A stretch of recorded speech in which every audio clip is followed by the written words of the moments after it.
بسم اللہ الرحمن الرحیم نحمدہ ونصلی ونسلم علی رسولہ النبی الکریم اما بعد فاعوذ باللہ من الشیطان الرجیم بسم اللہ الرحمن الرحیم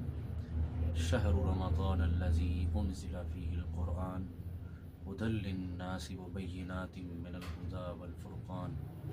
فمن شہد منکم الشہر فلیصم صدق اللہ مولانا العظیم۔ الحمدللہ، اللہ کے فضل و کرم، اس کی رحمت اور اس کی توفیق سے رمضان المبارک شریف کا چاند نظر آ چکا ہے۔ میری طرف سے تمام عالم اسلام کو رمضان المبارک کا مہینہ بہت بہت مبارک ہو۔ یہ مہینہ پاکستان کے لیے، خصوصی طور پہ عالم اسلام کے لیے، غزہ کے مسلمانوں کے لیے، فلسطین کے مسلمانوں کے لیے، کشمیر و برما کے مسلمانوں کے لیے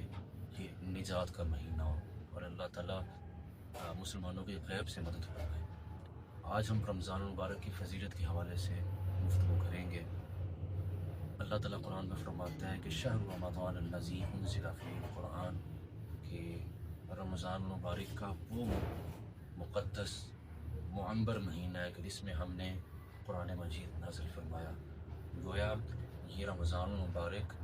نزول قرآن کا بھی مہینہ ہے اور روزوں کا بھی مہینہ ہے۔ اللہ تعالیٰ نے اس میں دو نسبتیں عطا فرمائی، اور آگے اللہ تعالیٰ فرماتا ہے کہ یہ جو قرآن ہے اور یہ جو رمضان ہے یہ ہدایت یافتہ بھی ہے اور ہدایت پہنچاتا بھی ہے۔ نبی پاک صلی اللہ علیہ وآلہ وسلم کا ارشاد گرامی ہے، بخاری شریف کی حدیث ہے، حضور نے فرمایا کہ تم پر وہ مہینہ سایہ فغن ہو چکا ہے کہ جس میں اللہ تعالیٰ اپنی رحمتوں کے، اپنی برکتوں کے، اپنے لطف و کرم کے دروازے کھول دیتا ہے، اور اس میں اللہ تعالیٰ نفل کا ثواب فرض کے برابر اور فرض کا ثواب 70 فرضوں کے برابر اللہ تعالیٰ عطا فرماتا ہے۔ فتحت ابواب الجنہ،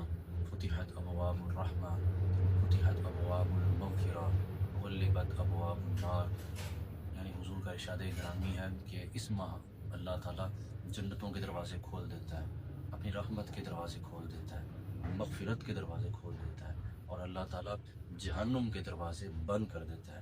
اور شیاطین کو زنجیروں میں جکڑ دیا جاتا ہے، اور اللہ تعالیٰ اس ماہ میں اپنے بندوں کو، اپنے محبوب کی امتوں کو جہنم سے آزادی کا پروانہ عطا فرماتا ہے۔ تو یہ وہ مہینہ ہم پہ سایہ فگن ہو رہا ہے کہ جس کے اندر اگر ہم چھوٹی سے چھوٹی بھی نیکی کریں تو اللہ تعالیٰ 70 سے 700 گنا تک اللہ تعالیٰ درجہ عطا فرماتا ہے۔ اس کے اندر سحری بھی ہے، افطاری بھی ہے، تراویح بھی ہے،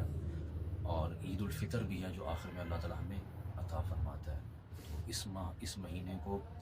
زیادہ سے زیادہ استغفار کریں، زیادہ سے زیادہ نماز کی پابندی کریں، حقوق اللہ، حقوق العباد کو ادا کریں، اور خاص کر کے وہ لوگ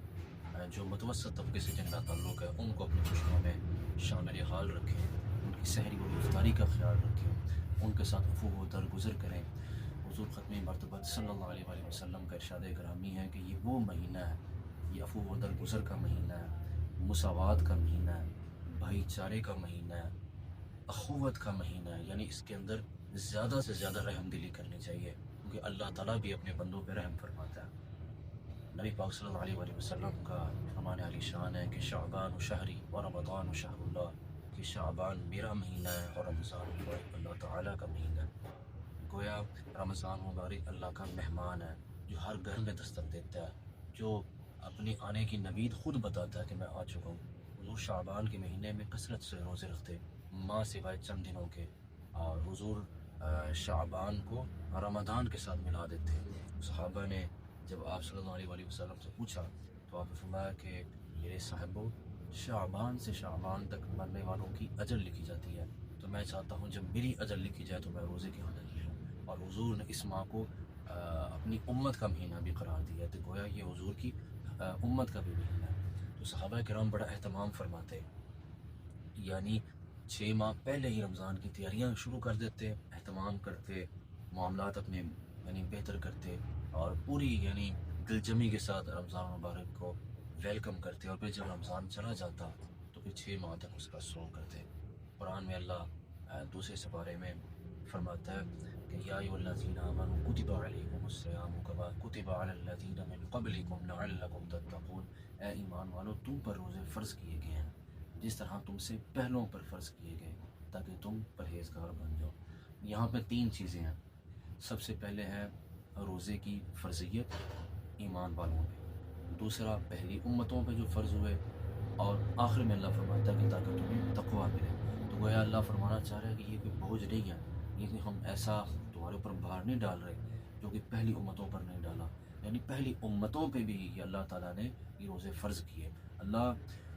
غفار بھی ہے، ستار بھی ہے، جبار بھی ہے، وہ جو کہے گا وہ ہوگا۔ تو اللہ تعالیٰ نے حضور کی امت کی ڈھارس باندھنے کے لیے، بندھانے کے لیے یہ فرمایا کہ تم یہ نہ سمجھنا کہ شاید یہ ہمارے پہ ہی روزوں کا بوجھ ڈالا جا رہا ہے۔ جیسے حضرت آدم علیہ السلام وہ بھی روزہ رکھتے، حضرت نوح علیہ السلام کی امت پہ بھی روزے فرض تھے، اور حضرت یعقوب علیہ السلام ان کی امت پہ روزے فرض تھے۔ یعنی مختلف تعداد ملتی ہے کہ آدم علیہ السلام جمعرات کا، جمعہ کا روزہ رکھتے، حضرت داؤد علیہ السلام داؤد سومی رکھتے، یعنی ایک دن چھوڑ کے ایک دن، حضرت موسیٰ علیہ السلام کی امت 10 دن کے روزے رکھتے، حضرت عیسیٰ علیہ السلام کی امت جو تھی وہ 2 ماہ کے روزے رکھتی، مگر وہ اپنی مرضی سے رکھتے۔ اگر سردیوں میں آتے تو وہ 2 ماہ کے رکھ لیتے، گرمیوں میں آتے تو نہ رکھتے، یعنی اس طرح انہوں نے اپنا اسکیجول بنایا ہوا تھا۔ مگر روزے نہ کسی فارم میں ہر امت کے اوپر فرض رہے ہیں، اور اس کا سب سے مین مقصد یہ ہے کہ آپ کا تزکیہ نفس ہو، اللہ تعالیٰ آپ کو پرہیزگاری عطا فرمائے، اللہ تعالیٰ آپ کے اندر تقویٰ پیدا کرے تاکہ یہ جو آپ کے بدنی کثافتیں ہیں وہ دور ہوں، اور آپ کا جو نفس ہے سب سے بہتر ہے کہ اس کو کنٹرول کیا جائے۔